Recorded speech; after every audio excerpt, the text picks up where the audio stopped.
નમસ્તે મિત્રો, હું છું મનીષા અને તમે વાર્તા સાંભળી રહ્યા છો. નામ છે એનો કાન્યો ઝાપડો. જો તમને વાર્તા ગમે તો મારી ચેનલને લાઇક, શેર અને સબસ્ક્રાઇબ કરવાનું ભૂલતા નહીં. નોટિફિકેશન બેલ પણ. મહારાજને આથમવાનું ટાણું થયું હતું. તે વખતે સીમમાંથી રખોલિયાએ હાંફતા હાંફતા આવી સુદમડા ગામે વાવડ દીધા કે સીમાડે ખેપટ ઉડતી આવે છે. માળિયાના મિયાણાનું પાળ એક સામટી 100 બંદૂકો સાથે સુદામડા ભાંગવા ચાલ્યું આવે છે. સાંભળીને દરબાર સાદુળ ખવડના માથામાં ચસકો નીકળી ગયો. આજ એને પોતાની આબરૂ ધૂળ મળવાનું ટાણું આવતું લાગ્યું. એના તમામ કાઠીઓ ગામત્રે ગયા હતા. ગામમાં ઘરડા બુઢા વિના કોઈ લડનારો ન મળે. હથિયાર હતા નહીં, તેમ હથિયાર બાંધી જાણે એવી વસ્તીએ નહોતી. ઘડીક વાર તો લમણે હાથ દઈને સાદુળ ખવડ બેસી રહ્યા. પાળ આવે છે, મિયાણાનું મોટું પાળ આવે છે, એવો પોકાર આખા સુદામડામાં પડી ગયો. અને એ પોકાર સાંભળ્યા ભેળા તો લોકો ઘરમાંથી ધમાકા દેતા બહાર આવ્યા. કાઠિયાણીઓ સાંભેલા લઈ લઈને ઉંબરે ઊભી રહી.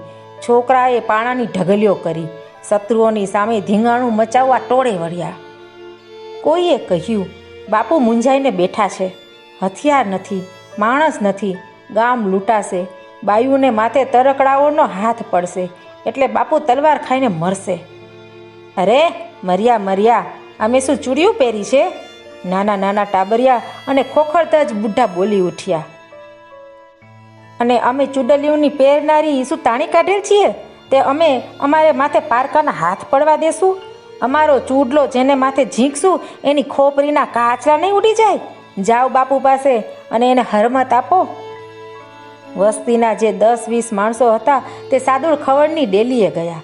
જઈને હોંકારા કરી ઉઠ્યા. એ આપા સાદુળ, એટલા સાદુડો થઈને આમ ક્યારનો વિચાર શું કરજ? અમારા ખોડિયામાં પ્રાણ છે ત્યાં સુધી બાપડા મિયાણા શું સુદમડાનો ઝાપો વળોટી શકે?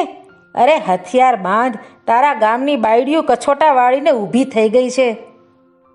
ત્યાં એક વાઘરણ બાઈ બોલી, અરે બાપ સાદુળ ખવડ, અમે બધાય તો સુદામડાના ધણી છીએ. તે દી લાખા કરપડાએ નીમડી નદીને કાંઠે ગામ બધાને શું નહોતું કહ્યું કે સુદમડા તો સમે માથે? તે દીથી આખી વસ્તી ગામની સરખી ભાગીદાર થઈ છે. તારી ડેલી અને અમારા કુબા વચ્ચે કાંઈ ફરક નથી રહ્યો. સુદામડાને માથે માથા જાય તોય શું, ધણી છીએ. હા હા, અમે બધા સુદામડાના સરખે ભાગે ધણી છીએ, એમ આખી વસ્તી ગરજી ઉઠી. સંવત 1806ની અંદર આખું ગામ એક શત્રુ સામે લડ્યું હતું.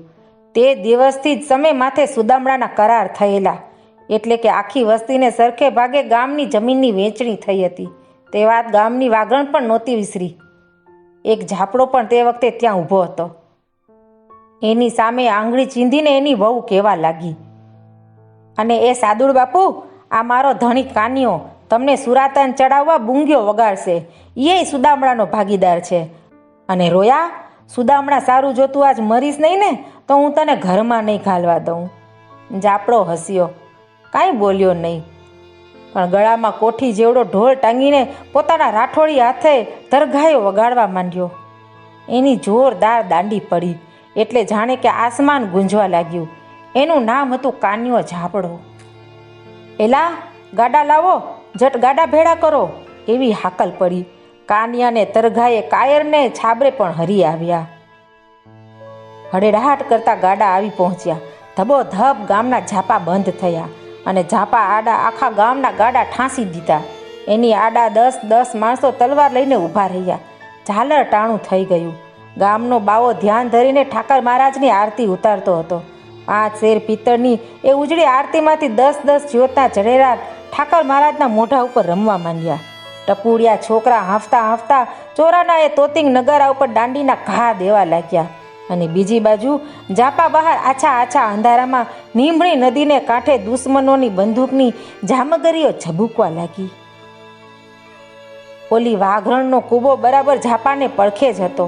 શિકાર કરવાની બંદૂકમાં દારૂ ગોળી ધરબીને જામગરી જેગવી વાઘરણે પોતાના ધણીના હાથમાં દીધી અને કહ્યું, એ રોયા, તેતરને સસલા તો રોજ માર જ, તઈ આજ એકાદ મોવડીને મારીને ગામનું ધણીપણી તો સાચું કરી દેખાડ. વાઘરીને ચાનક ચડી. હાથમાં બંદૂક લઈને ગાડાના ગુડિયા વચ્ચે ગોઠવાઈને એ બેસી ગયો. મિયાણા આવી પહોંચ્યા. મોખરે એનો સરદાર લખો પાડેર ચાલ્યો આવતો હતો.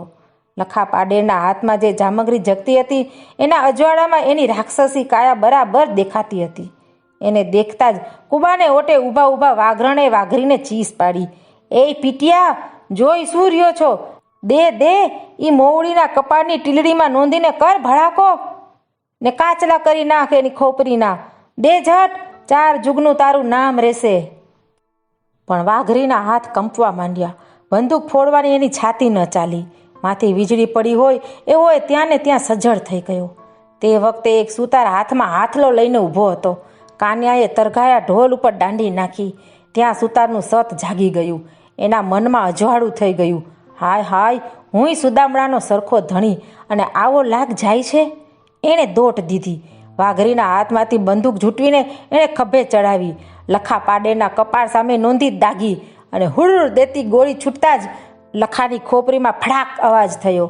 હરદ્વારના મેળામાં કોઈ જોરદાર હાથની થપાટ વાગતા દુબળા સાધુડાના હાથમાંથી સવાસેર ખીચડી સોતું રામપાતર ઉડી પડે તેમ લાખાની ખોપરી ઉડી ગઈ.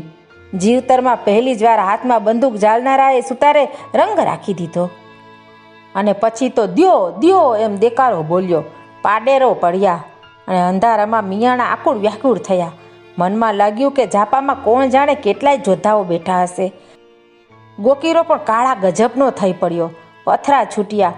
મિયાણાની જામગરીઓ બંદૂકના કાનમાં ચંપાવા લાગી. ભડાકા થયા, પણ ગોળીઓ ઠણ દેતી ગાડા સાથે ભટકાઈને ભોંયે પડવા માંડી. તોય એ તો મિયાણાની બંદૂકો. કંઈકને ઘાયલ કરીને લખા પાડેરની લાશ લેતા તે મિયાણા રવાના થયા. ઝાપા ઉપર તો રંગ રાખી દીધો, પણ કાનિયો ઢોલી ગોતે છે કે આપા સાદુડ ક્યાં?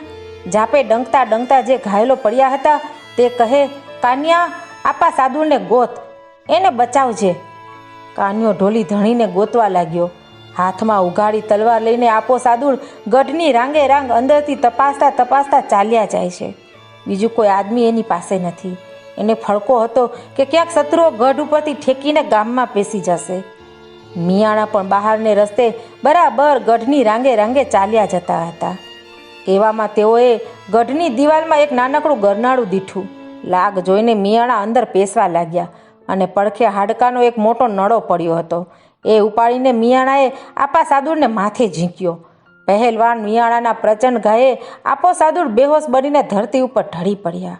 પણ ત્યાં તો ધડ ધડ ધડ એમ કોણ જાણે એક સામટી કેટલી તલવારના ઝાટકા મિયાણાઓને માથે તૂટી પડ્યા. ભૂતનાથના ભૈરવ જેવા કદાવર અને ખૂની મિયાણા મોટા પહાડને માથેથી પથરા પડે એમ ધરતી ઉપર પડવા લાગ્યા. આ કોની તલવાર ઝીંકો બોલાવે છે એ જોવા ઊંચી નજર કરવાની એ વેળા નહોતી. આ લે લે, લેતો જા લેતો જા એમ ચસકા થતા જાય છે ને તલવારના ઝાટકા પડતા જાય છે. શત્રુઓનો સોથ વળી ગયો. સામસામી તલવારોની તાળી બોલી ગઈ. પણ કોણ કોને મારે છે એની અંધારે ગમ ન પડી. મિયાણા ભાગ્યા અને ભાગ્યા તેટલા પણ દ્વારકાના જાત્રાળુની જેમ સુદામડાની જાત્રાના એંધાણ તરીકે તલવારના ઝાટકાની દ્વારકા છાપ લેતા ગયા. એ છાપો દેનારી ભુજા કોની હતી? એ અંધારામાં કોણ કેટલા જણા વારે આવી પહોંચ્યા? બીજું કોઈ નહીં, એકલો કાન્યો જ હતો. કાન્યો બાપુને ગોતતો હતો. બરાબર ટાણે એ આવી પહોંચ્યો. બાપુનો બેહોશ દેહ પટકાઈને પડ્યો હતો. તેની જ કમરમાંથી કાનીએ તલવાર ખેંચી લીધી.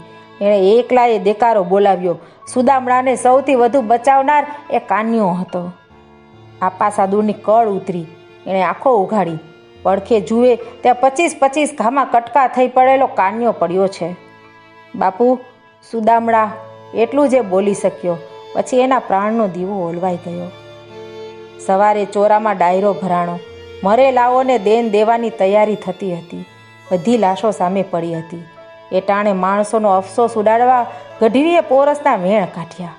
ખમ્મા ખમ્મા તને આપા સાદુડ, આજ તે કાઠિયાણીની કૂખ ઉજાડી. જોગ માયાએ સુદામડાનું નાક રાખ્યું. વા રણના ખેલણહાર. પોતાના પરાક્રમનું ગીત સાંભળીને સાદુડ ખવડે ઉદાસ મુખે ડોકું હલાવ્યું. ચારણ પૂછે છે, કાં બાપ, કાંઈ મોડું કહ્યું? ગઢવા, કવિની કવિતાએ આભડછેટથી બીતી હશે કે? કાંઈ સમજાણું નહીં આપા સાદુડ. ગઢવા, તમારા ગીતમાં મારો કાન્યો ક્યાં? કાન્યાના નામ વિનાની કવિતાને હું શું કરું? ચારણને ભોઠામણ આવ્યું. એણે ફરીથી સરસ્વતીને સાદ કર્યો. 2 હાથ જોડીને એણે દિશાઓને વંદના દીધી અને ત્યાં એની જીભમાંથી વેણ ઝરવા માંડ્યા. વરતરિયા તણો નકે રિયો વારિયો, ઘઘુંબ્યો પાળે ને ચડિયો ઘોડે, ઢોલના વગડતા વલ કેમ ન ધડકિયા, ઢોલનો વગાડ તલ ગિયો ઘોડે. પોતાની બાયડીનો વાર્યો પણ એ ન રહ્યો. લશ્કર તૈયાર થયું, પોતે ઘોડે ચડ્યો અને એની પાસે ઢોલ વગાડનારાઓને, શૂરવીરોને તો હજી શૌર્ય ચડતું રહ્યું, ત્યાં તો ઢોલ વગાડનારો પોતે જ રણઘેલો બનીને જ દોડ્યો. તમે સાંભળી રહ્યા હતા શ્રી ઝવેરચંદ મેઘાણી રચિત સૌરાષ્ટ્રની રસ્તારમાંની વાર્તા. આવી જ મજાની વાર્તા સાંભળવા માટે ફરી મળીશું.